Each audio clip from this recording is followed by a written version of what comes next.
I believe you want to make disciples, just like I want to make disciples. But the question we have is, where do we find the time? How do we do it? Life is already so chaotic. I don't have time to do this. That's at least what we say. But Jesus did something significant. He trained his disciples, and I think he offers us and invites us to use what we call invisible time.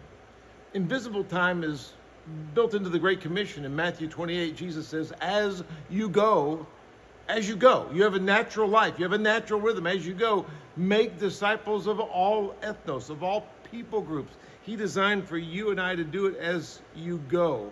There's a rhythm that Jesus wants us to give to him. In fact, when you look in the Old Testament, the Father was really trying to get his people to live a different rhythm from the Egyptians and from the rest of the world.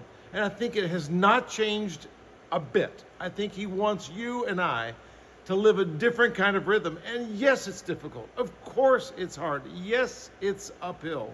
This rhythm was made to be a rhythm where we put him first and where we begin to look at how did Jesus call us to live.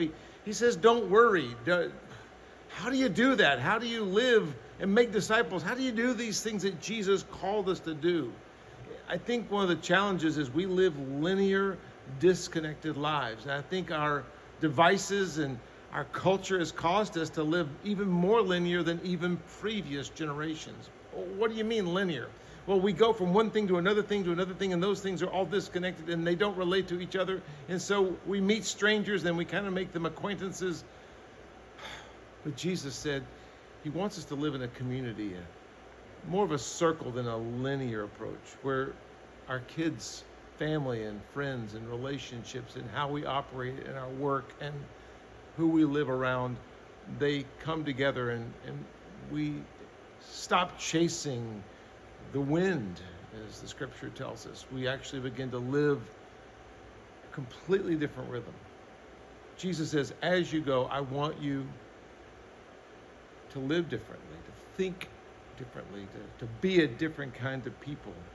And Jesus had to train his disciples in this because they were chasing even some linear ways of operating, even though the culture was not at all like it is now. You can do this, I can do it. I wrote about this in the book, You're Made for This, that you and I were made to live a different rhythm, a different way, a different approach, and to build communities that are made differently. We have a network called IgniteDiscipleMaking.com. It's Ignite Movements, and we want to start movements of disciple-making communities that follow Jesus. And you can find the time. It's invisible time. It's there. You just haven't seen it. You haven't found it because, well, yeah, you don't have extra time. I get it. But how you live will create a different rhythm, and it will create margins that you don't have. And it may seem like a wonderful theory, but you can do it. You can start a movement. You can live differently, and we'd love to show you how.